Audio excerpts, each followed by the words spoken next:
Queridos irmãos, irmãs, amigos, que nos acompanham aqui, que nos acompanham online.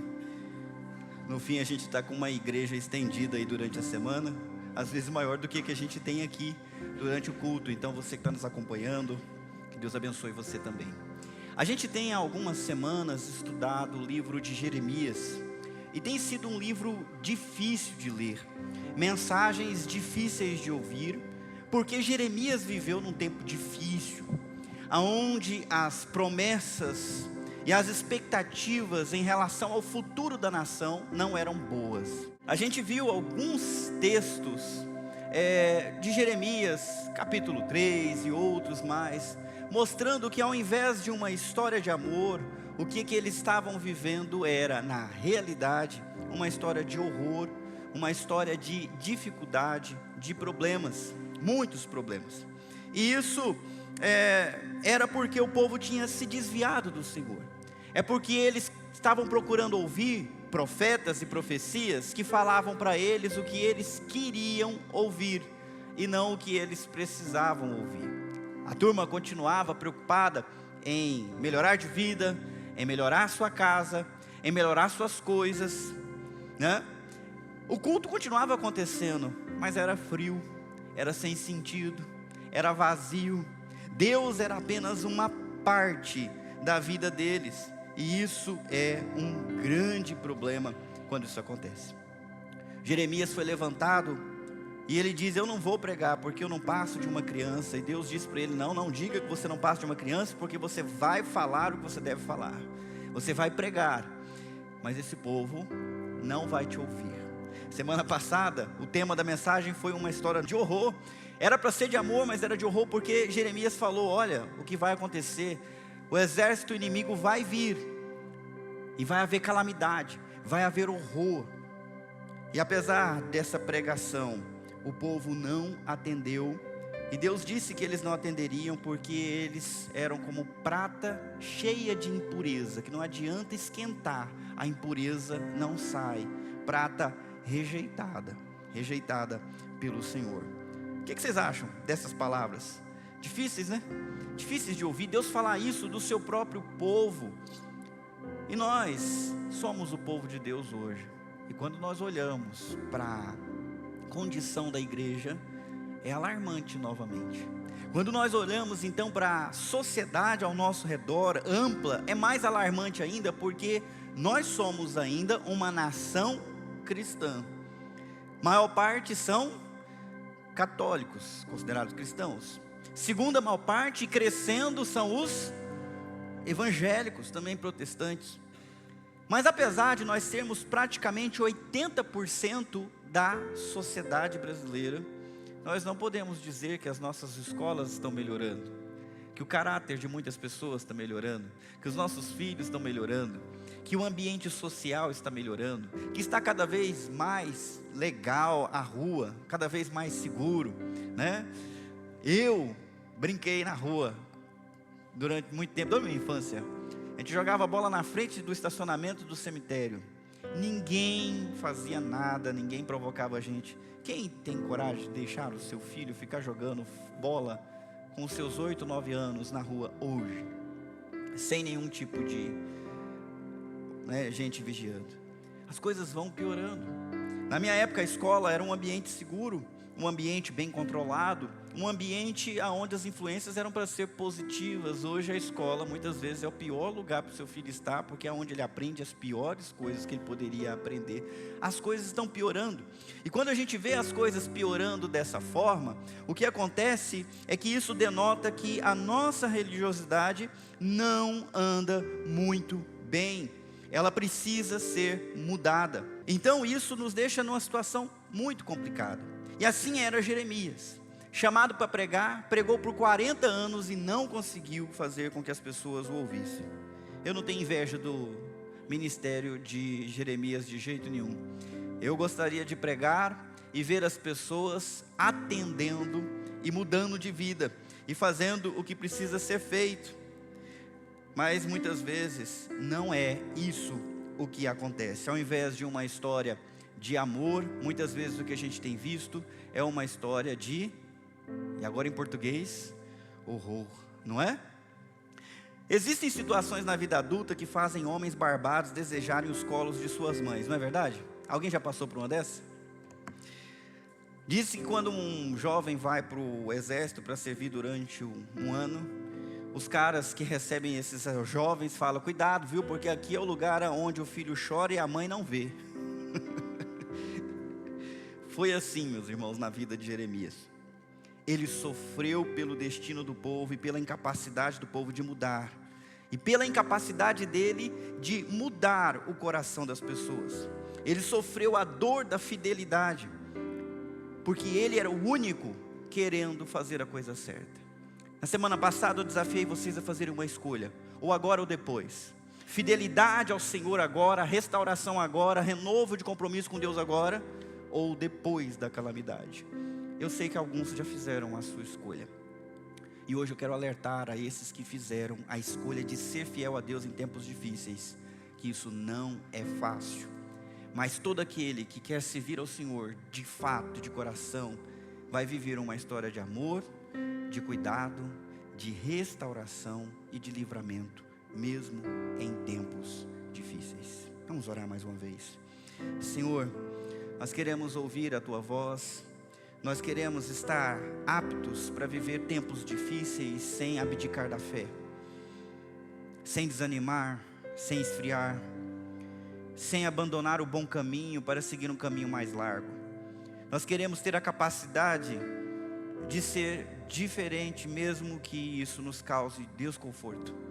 Nós queremos, ó Deus, incomodar pela santidade, pela retidão e não pelo pecado. Nos ajuda, Deus, e abre os nossos corações e entendimentos agora para entender a Tua palavra, saber o que nos espera e saber como lidar com tudo isso que há de nos acontecer em tempos difíceis. Eu oro em nome de Jesus, e aqueles que concordam dizem amém. Eu queria convidar você a abrir a sua Bíblia em Jeremias, capítulo 15, do versículo 10 em diante.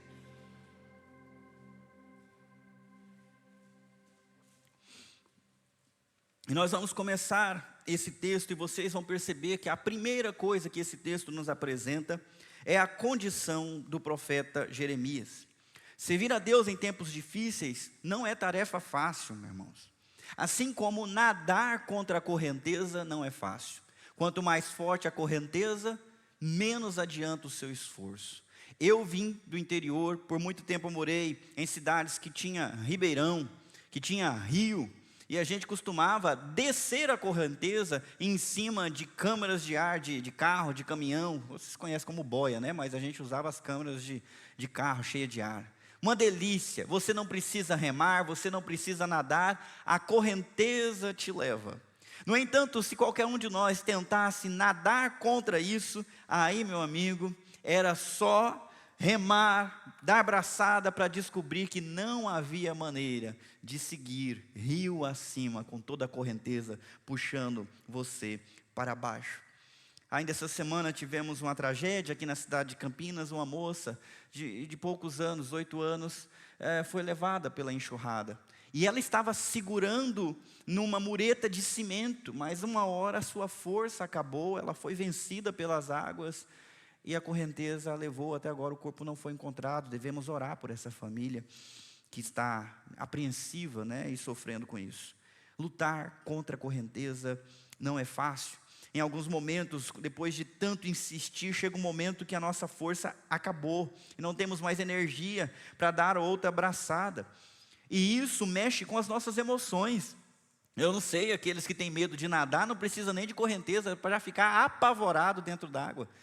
Mas quando você sabe nadar, sabe se virar, mas de repente percebe que talvez você não consiga, vem um desespero total, uma angústia no nosso coração quando isso acontece. A gente teve uma experiência lá na praia com a família do Leandro, que nunca mais, já deu, acabou, nunca mais a gente quer. Está nadando na boa, de repente vem uma correnteza de retorno e começa a levar todo mundo, e as crianças e os adultos querendo ajudar as crianças. É horrível. Eu estava com a Clara no lugar mais raso, olhando por aquilo, e agora o que eu faço? Eu não vou soltar a menina para ela tentar ajudar. Desespero. Muitas ideias passam na cabeça. A mesma coisa acontecia com Jeremias. Ele recebia de Deus a revelação: vai haver um cerco em Jerusalém, toda a cidade vai ser destruída, pessoas vão morrer, crianças, mulheres, jovens, idosos, ninguém vai ser poupado, porque o meu povo se esqueceu de mim. E Deus mostra para ele o que vai acontecer em visão, e ele vem e alerta as pessoas, mas as pessoas não querem ouvir, e cada vez está mais próximo esse momento de desgraça, que finalmente ele presenciou, e isso mexeu com as emoções, e drenou as forças físicas e espirituais que ele tinha. Quando isso acontece com a gente tem geralmente duas tendências: ou a gente se afunda na amargura, sendo controlado pelas emoções e por sentimentos. Já aconteceu com você? A situação na sua vida se torna tão difícil, em um relacionamento, na família, no trabalho, sei lá, tem tanta coisa que acontece com a gente, e que mexe com a gente, esgota. Uma das tendências é ficar amargurado, é ser controlado pela raiva, pelo ódio, pelo sentimento de angústia, e já não conseguir enxergar a vida como tendo esperança, como tendo algum motivo para continuar vivendo. As coisas complicam quando as emoções e os sentimentos começam a controlar tudo na nossa vida em tempos de dificuldade.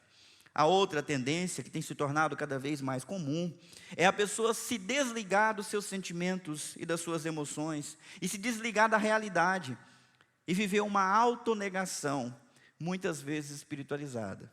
Está tudo ruim, mas ela diz para você: não, pela fé está tudo bom. Mas não é o que ela está sentindo, não é o que ela está percebendo, mas ela quer ser espiritual e dizer: não, está tudo bem. Casamento está bom, namoro está bom, meu filho está bom. Coitado do menino, está lá no bico do corvo, na boca não tem jeito, né? No bico do corvo. E não, tem que falar que é abençoado, tem que falar que está tudo bem. E vive uma negação da realidade, uma negação das próprias emoções. Jeremias é um exemplo para nós de como lidar com os problemas. E a maneira que ele encontrou para a dor e pela angústia que ele sentia foi através da queixa. Eu queria convidar você para nós lermos Jeremias 15, de 10 em diante. Vocês leiam onde está destaque, né? Então eu disse: como estou aflito, minha mãe. Quem dera eu tivesse morrido ao nascer. Sou odiado em todo lugar. Não sou um credor que ameaça cobrar a dívida, nem um devedor que se recusa a pagá-la. Ainda assim, todos me amaldiçoam.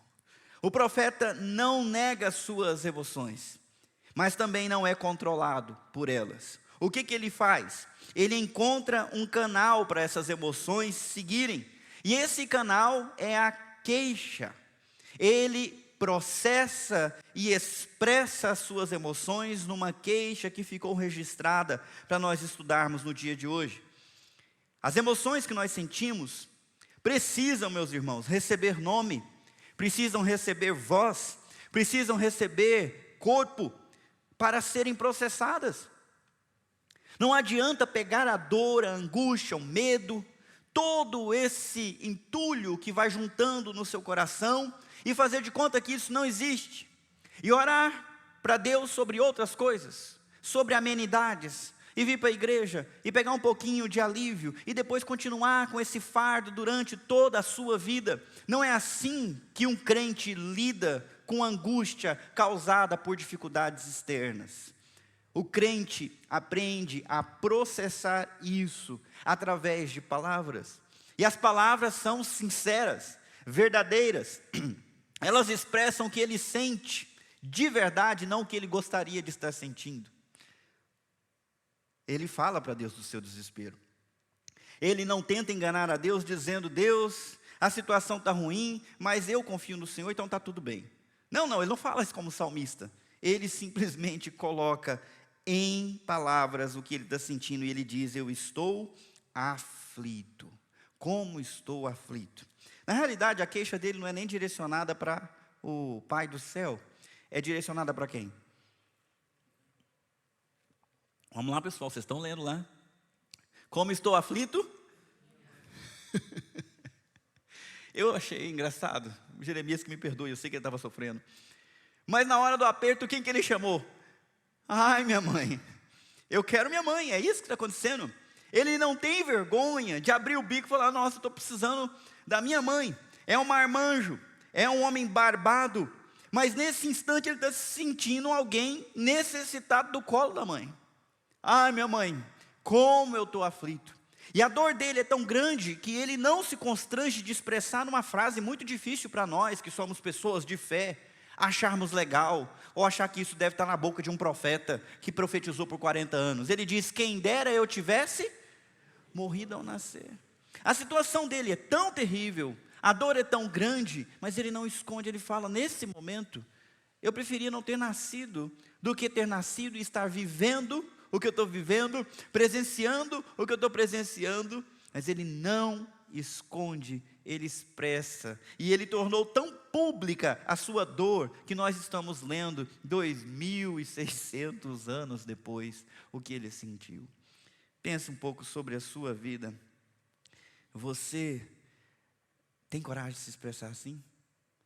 A gente tem que tomar cuidado, porque às vezes a gente julga as pessoas quando elas se lamentam, quando elas se queixam, mas ninguém sabe onde que aperta, né? Aonde que dói. É preciso ter solidariedade. A gente não pode ser muito rápido para julgar o que a pessoa está sentindo e passando, porque nesse texto não aparece Deus dizendo: você não devia falar isso, você não devia chamar sua mãe, você é um barbado, sua mãe já foi. Você tem que se virar, você tem que ser forte. Não é isso que ele ouve. É importante processar, é importante escrever, é importante dar voz a essas emoções e processá-las do jeito certo. Por que que o profeta se queixa? Olhando para o texto, a gente percebe algumas razões. A primeira delas é que ele é odiado em todo lugar. Ele prega, mas ninguém gosta da mensagem, nem os líderes e nem o povo. Então todo mundo tem raiva dele por causa do que ele prega. Imagina que situação, gente. Ele até usa um exemplo aqui. Ele fala: eu não sou um credor, né? Porque o credor é odiado por quem? Pelo que deve a ele. O devedor ama o credor? Não quer nem ver.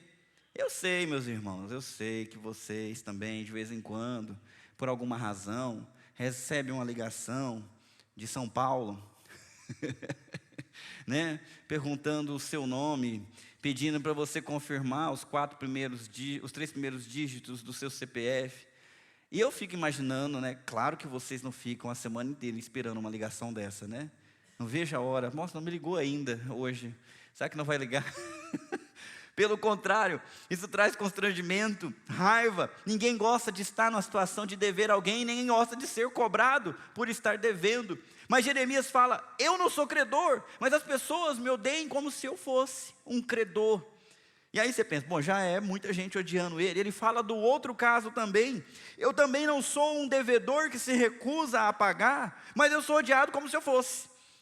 Ou seja, eu sou odiado por uma parte da população porque me veem como credor, e sou odiado pelos outros porque me veem como um devedor que se recusa a pagar. Todo mundo me odeia, todo mundo me amaldiçoa, ninguém quer me ver pela frente, ninguém quer ter relacionamentos comigo, ninguém quer se aproximar, todo mundo foge de mim, e isso dói, isso machuca. E essa é a situação que ele transmite em sua queixa.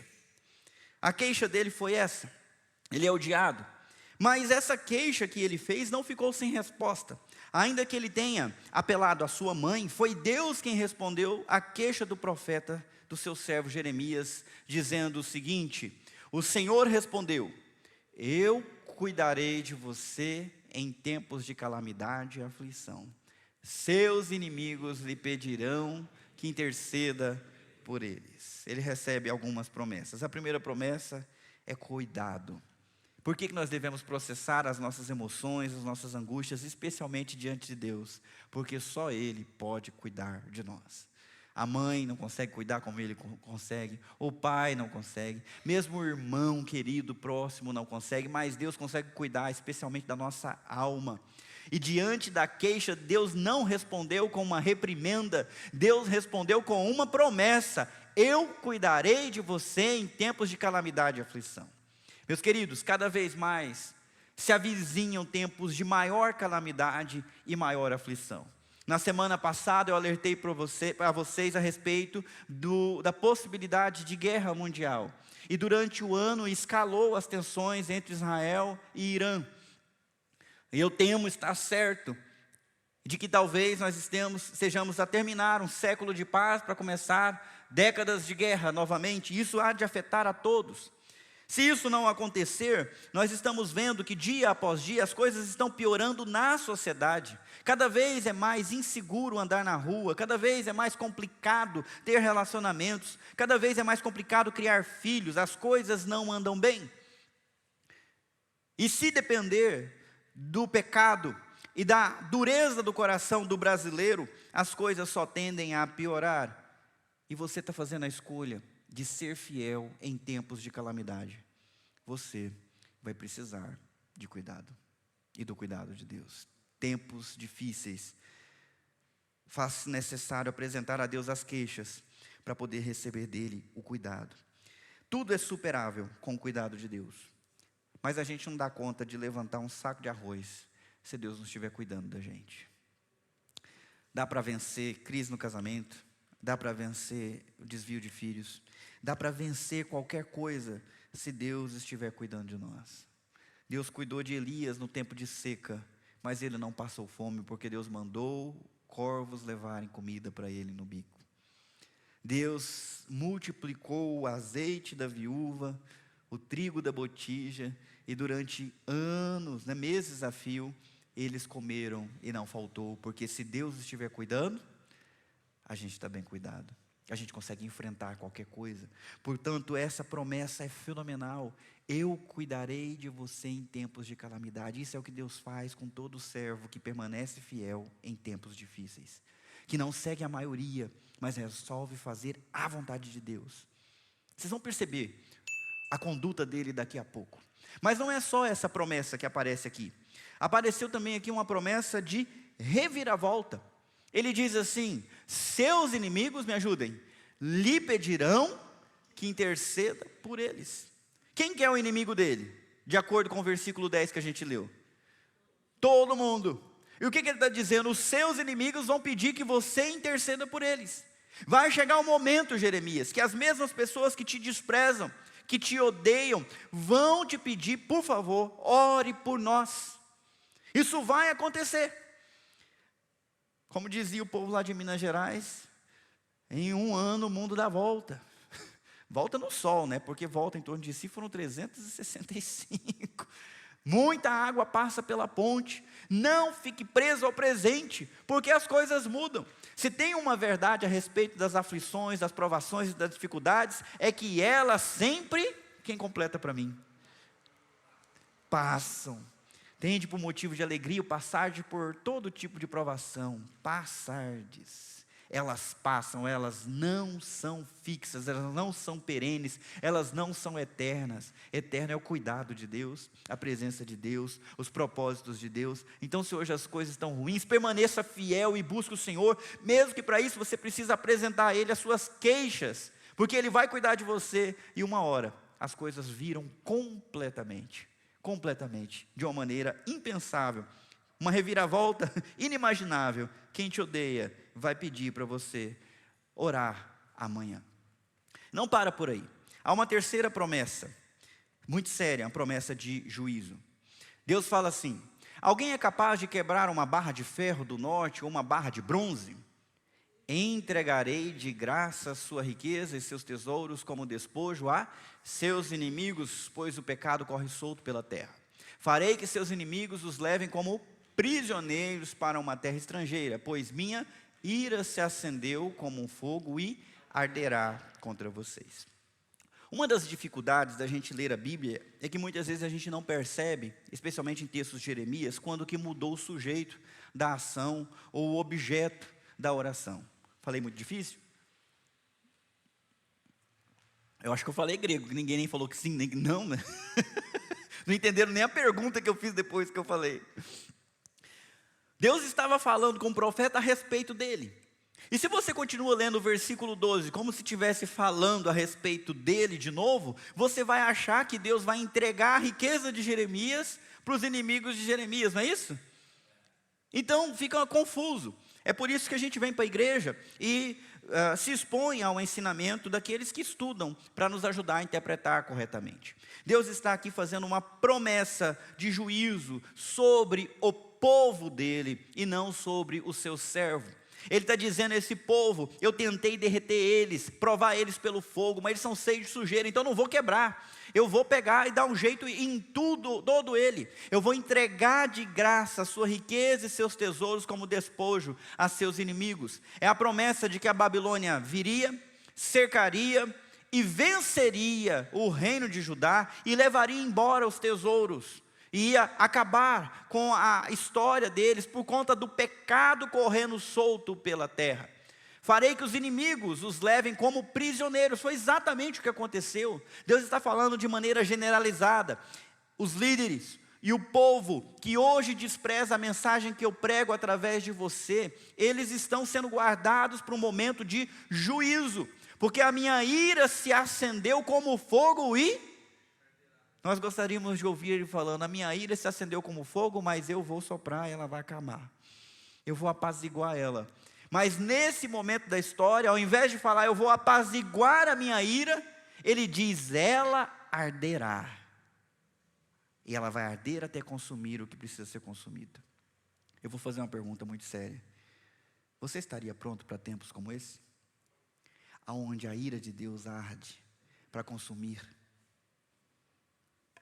para afligir os pecadores? Porque era isso que deixava esse profeta triste e doente na sua alma, porque ele estava pregando para um povo que não ouviria, porque Deus estava disposto a discipliná-los, para as outras gerações temerem e voltarem ao Senhor. Nosso Deus é um Deus longânimo, cheio de paciência, tardio para se irar, mas mesmo a paciência de Deus... Vamos lá, meus irmãos, não me deixem falar sozinho, eu tenho certeza que vocês sabem completar essa frase. Mesmo a paciência de Deus. Nós vivemos numa nação que brinca com a paciência de Deus, que peca durante a semana inteira, depois limpa a boca e vem louvar a Deus no domingo, que não sente vergonha dos seus pecados, que acha coisa pequena viver torto, viver como o crente Raimundo, não é? Um pé na igreja, outro no mundo. Viver de maneira negligente, leviana. É por isso que nós não fazemos diferença. Estamos aquém da onde devíamos estar. Pior para os nossos filhos, pior para os nossos netos. Porque se o cálice da ira estiver prestes a transbordar, ele irá transbordar. Olhando para a história do nosso país, é muito tempo de pecado, é muito tempo de corrupção, é muita violência, é muita infidelidade, é muita sensualidade, é muita coisa ruim e não para de aumentar. Na minha época de adolescência, o profano que se ouvia era o tal dos mamonas assassinos. Os mamonas assassinos, se voltassem do mundo dos mortos para ouvir uma música hoje, iam ficar com vergonha e se esconder debaixo da cadeira. É ou não é? Quanto tempo foi isso? Vocês sabem sim, vocês estão fazendo que não sabem, mas vocês são velhos igual eu. 2 décadas? 3? Não. Eu estava com 14, 15, não chega a 3, 20 alguma coisa. Estavam fazendo sucesso, estourando, cantando no Faustão. Vejam uma banda irreverente, cada um vestido de prisioneiro. Cadê os velhos para lembrar? Os velhos lembram, os novos não. Eles estão fazendo de cara de que não lembram, vocês são novinhos.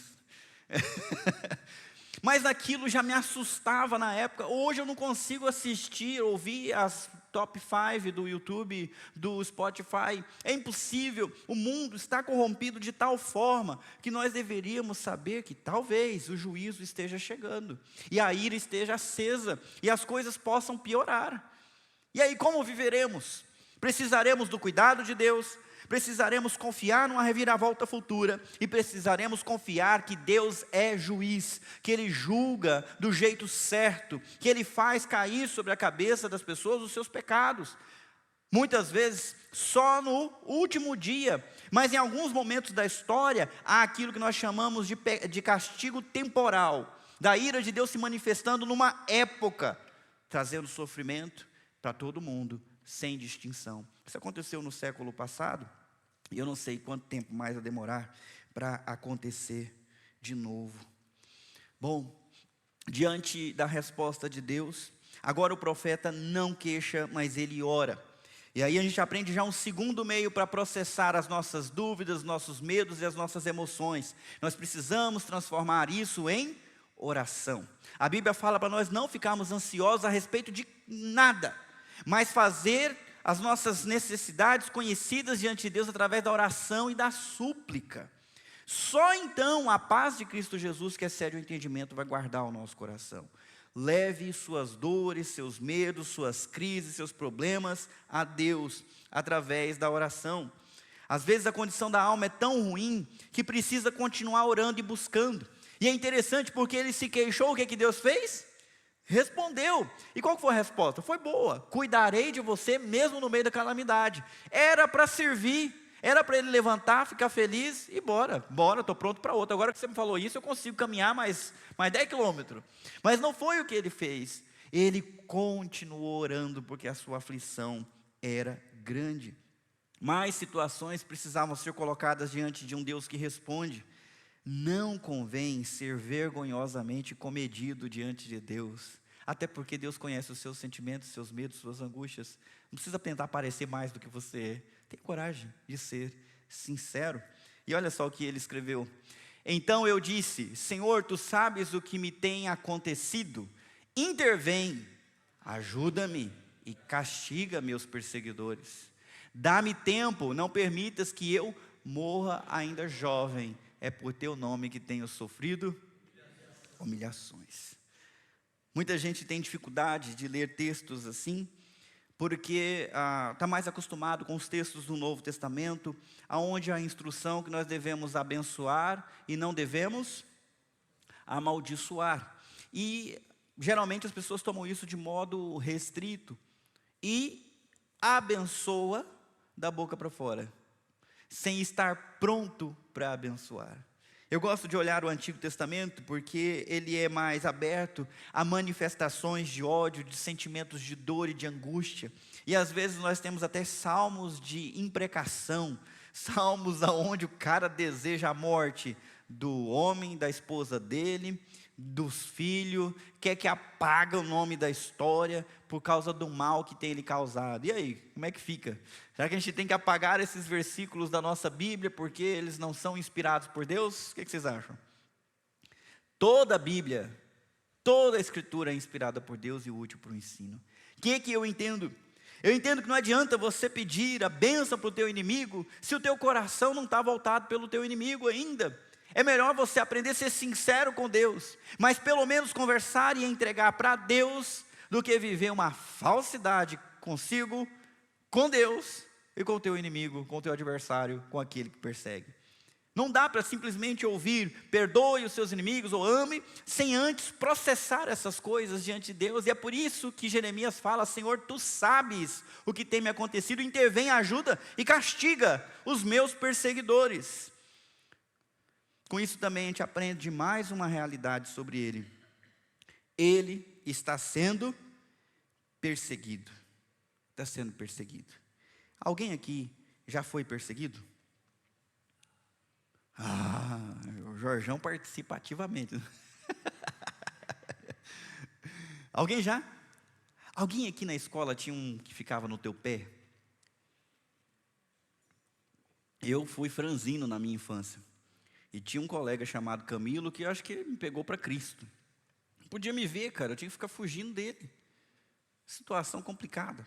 Uma vez amarraram uma corda na árvore e a gente balançava nessa corda. E eu balancei, só que eu não notei que o Camilo estava atrás de mim. Esbarrei nele. Eu nem vi de onde veio o soco.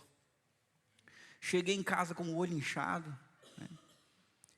Meu pai perguntou: o que é isso? O menino me bateu na escola. E o que você fez? Nada. Eu falei: então você vai apanhar de novo.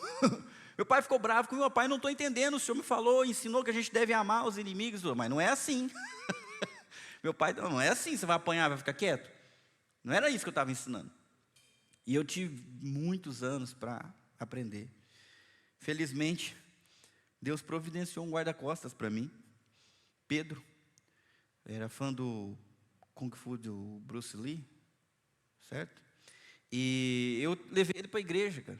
Levei ele para a igreja, ele gostou da igreja e virou meu guarda-costas.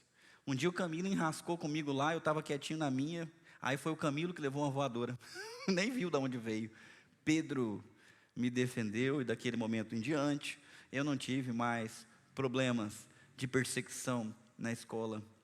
Mas eu me lembro da sensação de estar o tempo todo com medo, o tempo todo aflito, o tempo todo sem saber se a pessoa está no meu pé, querendo me prejudicar de alguma forma.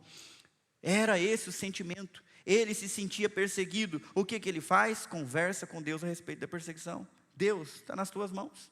Se eu preciso fazer alguma coisa, não deixe os meus perseguidores terem sucesso. A perseguição é tão forte contra ele, que ele sente o risco de morrer. Olha o que ele fala: dá-me tempo, não permitas que eu morra ainda jovem. Eu estou no meio da idade, eu não quero morrer. Mas ele tem a nítida sensação de que se ele não vigiar, as pessoas passam ele, é facinho. De fato, ele foi lançado num poço com lama, sem comida, para morrer. Deus enviou alguém, um santo homem, que mandou pão para ele lá dentro, ele comeu e sobreviveu. Porque Deus prometeu: vou cuidar de você em toda calamidade. Mesmo depois de ouvir isso, ele expressa a sua dor, ele expressa o seu medo, ele expressa o seu sentimento de angústia por conta da perseguição. Outra coisa que nós descobrimos no texto é que ele está sendo humilhado. É por teu nome que tenho sofrido humilhações. Vamos lá. Se você quiser servir o Senhor em tempos de calamidade, se prepare para ser perseguido, se prepare para correr riscos e se prepare para ser humilhado. Custa caro ser fiel em tempos de infidelidade. É difícil ser fiel em tempo de apostasia. É difícil amar e buscar a Deus numa época em que ninguém quer saber de Deus, a não ser quando precisa de alguma bênção. É difícil. E é por isso que você tem que ter meios de processar as emoções que vão vir no teu coração. A queixa, a oração sincera, dizendo: Deus, eu estou sendo humilhado. No entanto, é importante prestar atenção. Ele não é humilhado porque ele caluniou alguém. Ele não é humilhado porque ele roubou. Ele não é humilhado porque ele está sendo negligente em algum papel na sua vida. Ele não é humilhado porque ele deu veneno para o pet do vizinho. Por que ele está sendo humilhado? Não são situações pessoais que levaram o profeta a enfrentar perseguição, risco de morte e humilhação. O que é? É por teu nome que tenho sofrido humilhações. Eu fiz essa digressão aqui, porque tem muito crente que quando enfrenta qualquer dificuldade, acha que isso é porque ele é cristão. É perseguição. Esse tipo de perseguição não é. Quando você está sofrendo pelos pecados que você cometeu, são consequências. São consequências. É por causa da insensatez que você teve? Então são consequências. Vamos chamar isso de perseguição. Não vamos confundir as coisas. A perseguição que ele sofre é por causa do nome que ele confessa, do nome que ele serve. Ele está só querendo honrar a Deus e amar o próximo. E é isso que tem rendido para ele perseguição. Não é a falha moral, é a correção moral. Não é a falta de amor, é o excesso de amor. Porque ele ama ao ponto de falar a verdade, não que a pessoa quer ouvir. E por isso as pessoas odeiam ele. Como se ele fosse um credor, como se ele fosse um devedor. Mas porque ele está falando a verdade da parte de Deus. Difícil, né, meus irmãos? Imagina você trabalhando para o bem das pessoas e as pessoas odiando você por causa que elas não querem o bem que você está oferecendo. Vocês já passaram por uma situação dessa? De você fazer o bem, mas ser mal interpretado? E a pessoa reagir de maneira intempestiva? Não é ruim? As coisas são tão ruins que quando isso acontece, do mesmo jeito que a gente ama, a gente pode passar a odiar. Às vezes na mesma intensidade. Mesmo tempo que estava alegre, fica bravo, irritado. E o amor se transforma em ódio. Isso precisa ser processado diante de Deus, como ele fez. Olha só por que ele passa por isso. Quando descobri, tuas palavras, devorei-as, são minha alegria e dão prazer a meu coração, pois pertenço a ti, ó Senhor Deus dos exércitos. Nunca participei dos banquetes alegres do povo, sentei-me sozinho, porque tua mão pesava sobre mim, e enchi-me de indignação com os pecados deles. Além de sofrer por agir em nome de Deus, há duas outras condições que o fazem ser perseguido. A primeira delas é que ele ama se alimentar da palavra de Deus. Você pergunta para ele, o que você gosta? Eu gosto da palavra de Deus. Desde o momento que eu descobri as tuas palavras, eu devorei. Eu entendo muito o que é isso, porque agora eu tenho um devorador lá em casa. Eu não estou falando do inimigo, estou falando do Samuel, meu filho mais velho. É o devorador.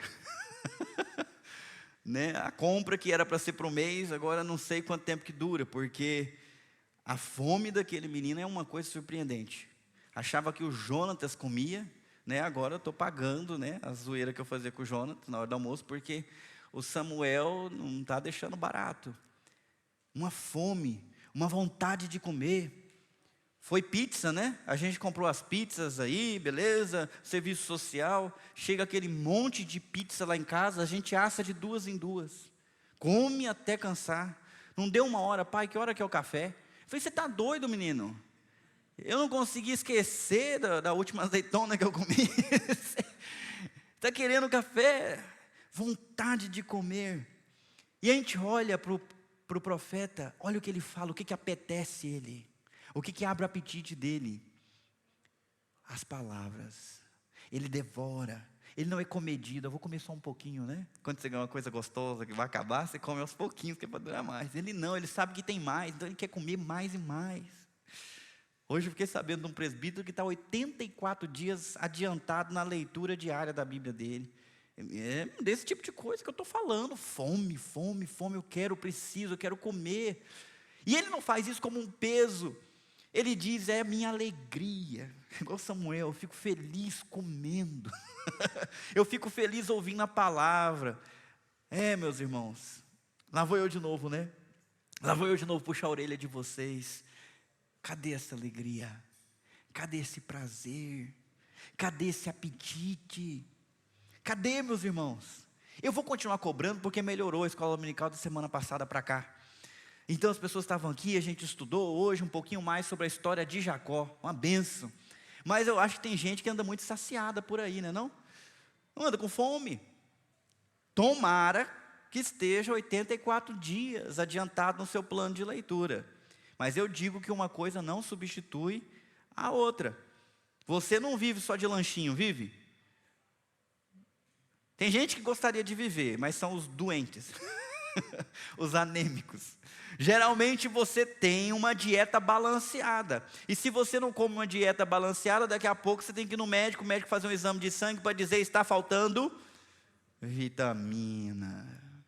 Então como é que é a nossa dieta? A gente acorda de manhã, tem um... O povo ainda tem ainda? Quem toma café da manhã, levanta a mão. Levanta a mão, quero ver os que tomam café da manhã. Olha... E depois, quem é que toma um cafezinho quando está trabalhando na empresa? Assim, alguma coisinha, pega uma frutinha, come antes do almoço. Alguém não? Olha, você é magra, hein, filha? Depois eu vou ter que explicar esse negócio aí, não está mal explicado.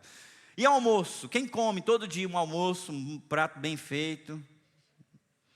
O almoço é igual ao café da manhã? Vocês repetem? É diferente? O almoço é mais substância, não é? Tem o feijão, tem o arroz, tem a carne, tem a salada. É mais quantidade. Por que você não faz um lanchinho de novo? Porque você sabe que o teu corpo precisa de um alimento diferente, de uma refeição diferente. E assim vai, durante o dia você pode até beliscar outras coisas, mas você vai jantar. Alguns ainda tomam um chazinho antes de dormir. E assim é a vida para ter saúde. Precisamos encher, porque saco vazio não para em pé, mas a gente não enche só da mesma coisa. A gente varia. A gente come lanche, a gente come refeição, de vez em quando a gente ainda faz um churrasco. Leandro, prestando atenção agora sim, né? A gente faz uma receita diferente. É por isso, meus irmãos, que na igreja a gente tem pregação, a gente tem ensino. É por isso que em casa você deve ler a sua Bíblia. Além de ler, você deve tentar memorizar alguns versículos sempre. meditar. É uma dieta completa.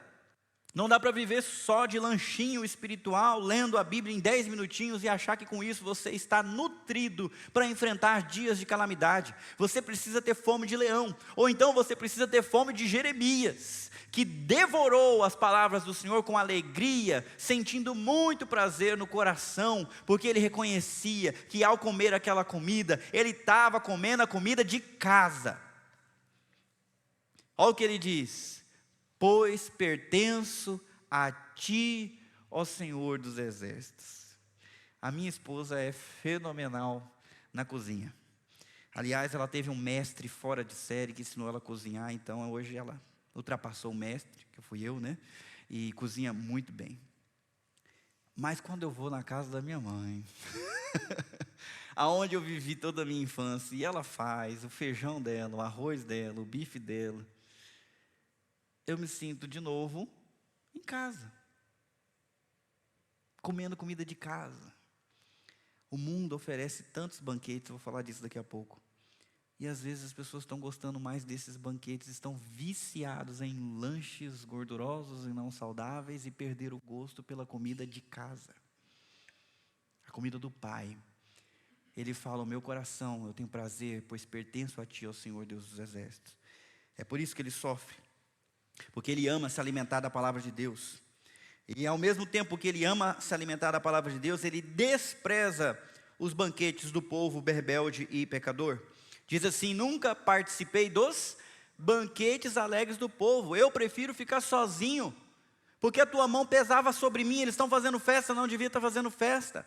Eles estão no pecado, eu não concordo com o pecado. Eu enchi-me de indignação com os pecados deles. Ele sente um temor que o impede de se alegrar, sabendo das condições do povo e da ira divina. Meus irmãos, as coisas que a gente anda vendo o povo cantar, as coisas que andam passando na TV, não dá para olhar e achar que está tudo bem, não está. É terrível. Se continuar nessa direção, a mão de Deus pesará, e isso não é motivo de alegria. Cuidado para você não estar curtindo o que deve ser desprezado, estar celebrando o que deve ser rechaçado. Virou uma febre o pecado, virou uma febre, uma pandemia, o desvio, em todos os lugares, de todas as formas. O errado agora virou bonito, e o certo agora ficou feio. Nós vivemos nessa época e precisamos fazer uma escolha. A escolha de Jeremias: da mesa do Senhor eu como, dessa mesa, desse banquete alegre, cheio de gente, eu não como. É preciso fazer como Daniel, que escolheu não se contaminar com as iguarias do rei Nabucodonosor. Tem lugar que dá para ir para tentar ser luz, mas tem lugar que não dá. Tem certas coisas que nós podemos fazer com os nossos amigos, mas tem outras que não.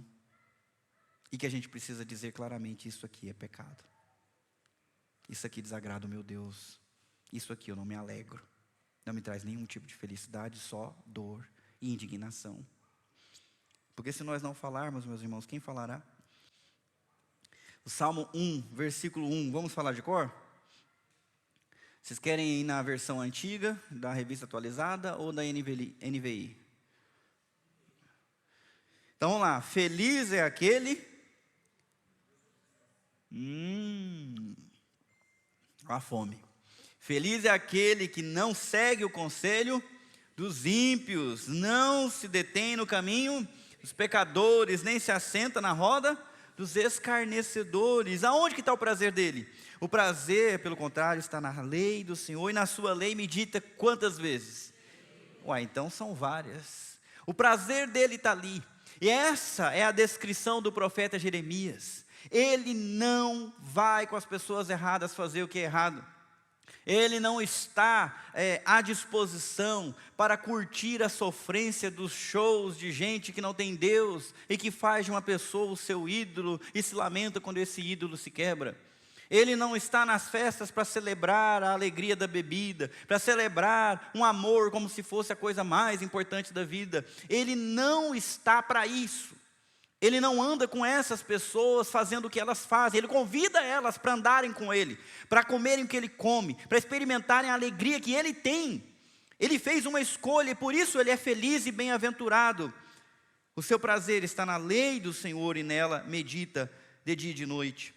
Presume-se que a fidelidade tem como consequência direta o cumprimento das promessas de Deus. No Salmo 1, por exemplo, depois que a gente lê o versículo 1 e versículo 2, aí vem o versículo 3, que é uma promessa, que diz que esse justo, que tem prazer na lei do Senhor, ele é como a árvore plantada à margem do rio, que dá seu fruto no tempo certo, suas folhas nunca murcham e ele prospera em tudo que faz. Então parece que imediatamente, quando você faz a sua escolha de servir a Deus, e deixa de andar com os pecadores, as coisas vão dar tudo certo para você, né?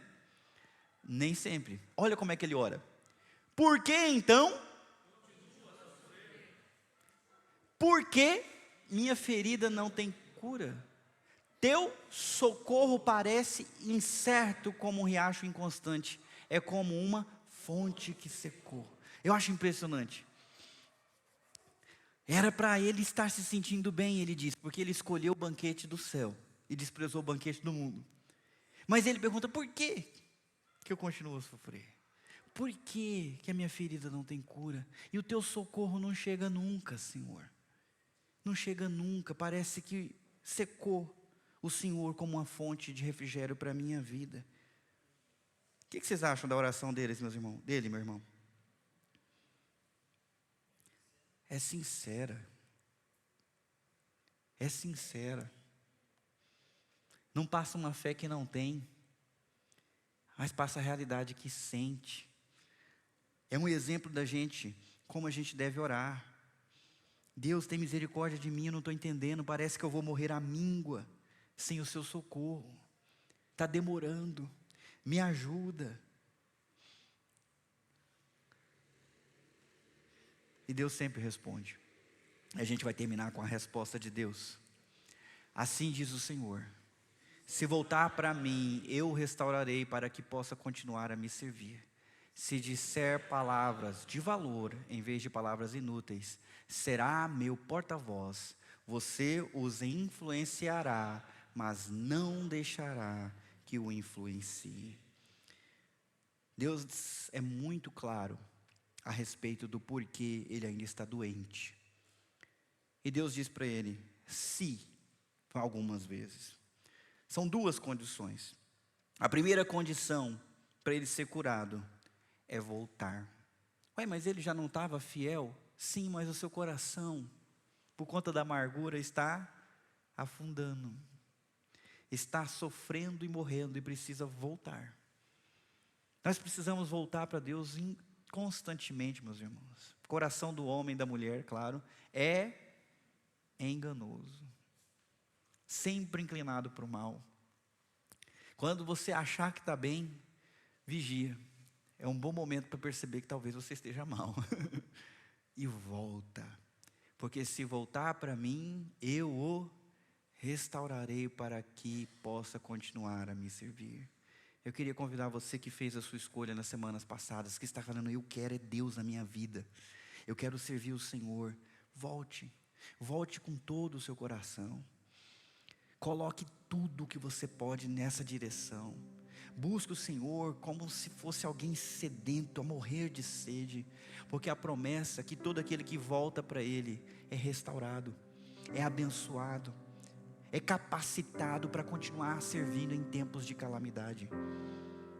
O mundo vai precisar de uma igreja assim. Eu vou repetir, o mundo vai precisar de uma igreja assim. De homens fiéis, que conseguem permanecer fiel, mesmo quando ninguém mais é fiel. Que tem fome de Deus, mesmo quando todos têm fome de qualquer outra coisa. É por isso que eu quero te convidar, por favor, se volte para o Senhor. Não se volte para qualquer outra coisa. Não se volte para distração, não se volte para dor. Se volte para o Senhor. Se a sua vida está meio apagada, se você está se sentindo fraco, se esse socorro não vem, ao invés de usar isso como desculpa para você ficar cada vez mais distante, Entenda que essa situação deve conduzir o seu coração para perto. Se volte para mim, diz o Senhor, e eu o restaurarei. A segunda condição é separar o que tem valor do que é inútil. Muitas vezes a gente quer voltar, mas não consegue voltar porque estamos cheios daquilo que é inútil e é distração, é desvio. É por isso que Deus fala: se você disser palavras de valor, em vez de palavras inúteis, você será meu porta-voz. Você precisa distinguir o que é bom, o que é ruim, e ficar com o que é bom, com o que é útil. Que seja isso que ocupe o seu coração, a sua língua, os seus pensamentos. Se Jeremias seguisse essas instruções, isso iria lhe garantir a capacidade de influenciar sem ser influenciado. Nós vivemos numa época que, infelizmente, os jovens que cresceram na igreja, quando se relacionam com o mundo, são influenciados pelo mundo e deixam a igreja. Já viram acontecer? Quem garante que você também não está sujeito a isso?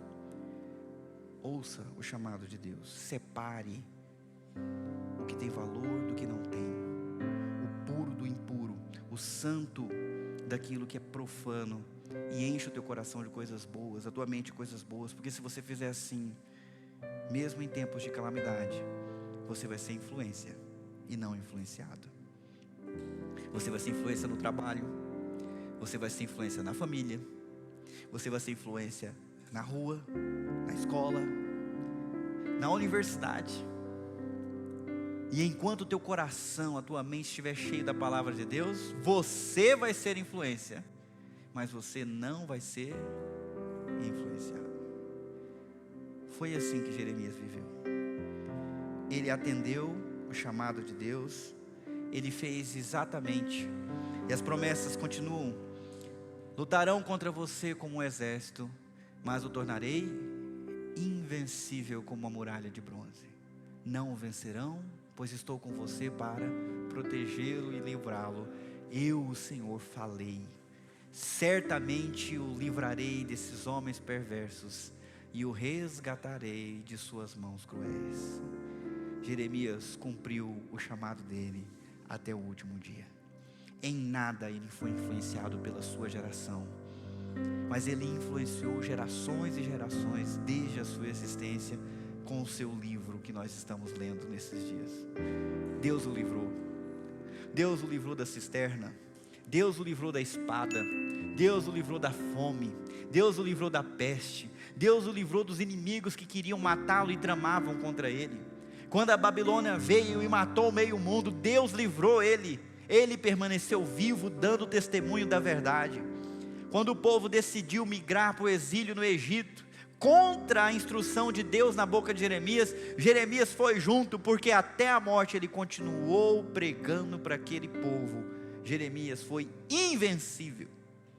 E com isso eu quero dizer, às vezes a gente também trabalha pelas pessoas, a gente aconselha, a gente conversa, a gente orienta, mas parece que a gente está falando para gente surda, para gente morta, que não se mexe, e isso traz desalento.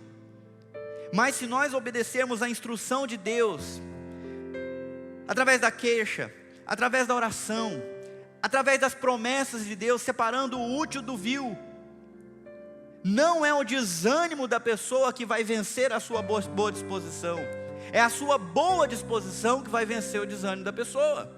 Vocês estão me ouvindo, meus irmãos?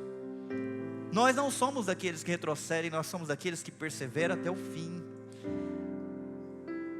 Nós fizemos uma escolha e vamos seguir as instruções e vamos continuar lutando até o final. Mães vão continuar orando pelos seus filhos, porque Deus há de fazê-las invencíveis na luta pela salvação dos seus filhos. Ele quem diz. Esposas vão continuar lutando pelos seus maridos, maridos vão continuar lutando pelas suas esposas, nós vamos continuar lutando pela igreja do Senhor, pelo reino de Deus. E pode ser que surja perseguição, Pode ser que sejamos odiados só por confessarmos o nome de Cristo, mas enquanto nós estivermos em Deus e buscando a Deus, nós seremos invencíveis. E quando matarem um, mais 10 surgirão, porque nós teremos terminado com um bom testemunho, mesmo diante da morte. Porque aquele que crê em mim, ainda que morra, viverá. E ao vencedor eu darei de conhecer um novo nome que eu tenho separado. Ele vai comer da árvore da vida e nunca mais vai conhecer dor. Meus irmãos, a vitória nos espera depois da calamidade. A vitória nos espera ali, logo à frente. Mas nós precisamos fazer a nossa escolha. Enquanto todos experimentavam a manifestação do terror de Deus, Jeremias experimentava o amor, cuidado, restauração e livramento. E ele experimentou isso por toda a sua vida. Vamos orar? Senhor Deus, obrigado, Pai, porque o Senhor sustentou o teu profeta. Tentaram derrubá-lo como se faz com a parede torta, mas o Senhor foi o fundamento debaixo dele e ele não caiu.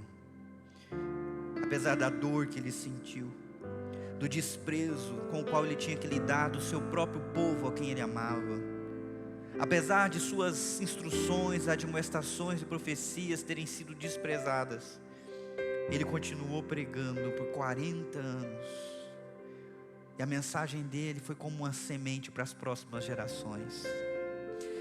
Muitas gerações deixaram de experimentar a calamidade por ouvir o apelo de Jeremias e se arrepender dos seus maus caminhos. E nós queremos nos juntar a essas gerações agora, Senhor Deus. Nos ajuda, Deus, a tratar com devida deferência, zelo e importância as coisas do Senhor. Nos ajuda, Deus, a retomar o nosso amor primeiro, o nosso amor do princípio, buscando a Tua palavra dia após dia, na igreja e individualmente, nas casas, aonde a gente for. Faz de nós Teus servos nessa geração, e nos dê, ó Deus, a fibra que o Senhor deu para esse homem, para que nós consigamos ouvir um não e continuar amando, ouvir outro não e continuar insistindo, continuar batendo nas portas dos corações, nas portas das casas, convidando as pessoas para virem se achegar ao verdadeiro Deus e Salvador das nossas almas. Nos ajuda, Deus, a continuar lutando pelas crianças, pelos adolescentes, pela vida, pela salvação, a continuar lutando por uma sociedade livre, onde a gente possa proclamar a Tua verdade, sem ser preso por conta disso. Nos ajuda, Deus, independente dos dias que venham, nos fortaleça, nos ensina, Deus, a ter uma relação sincera com o Senhor, não de faz de conta, não uma oração cheia de fé, mas fé vazia. Nos ensina, Deus, o caminho da queixa, nos ensina o caminho da oração, do lamento, o caminho da sinceridade. Que nós possamos, ó Deus, abrir o nosso coração diante do Senhor, rasgar diante de Ti as nossas crises, os nossos medos, as nossas dúvidas. Que possamos ter uma relação verdadeira com o Senhor, sincera e profunda. Pai, abençoa cada um que nesses dias foi confrontado pelo Teu Espírito e resolveu mudar, resolveu atender a voz do profeta Jeremias. Sustenta os Teus servos, ó Deus, que eles venham se tornar como um braseiro, que o calor que o Senhor está derramando no coração deles se alastre pela família, pelos amigos, pelas pessoas mais próximas, e que nós tenhamos aqui na Nova Jerusalém uma igreja que arde pelo Senhor, arde intensamente como um braseiro vivo, que ilumina, que aquece tudo ao seu redor, para que todos aqueles que são Teus tenham um refúgio para onde ir, tenham uma casa para eles fazerem parte, uma família a qual pertencer. Senhor Deus, nós oramos no nome de Jesus.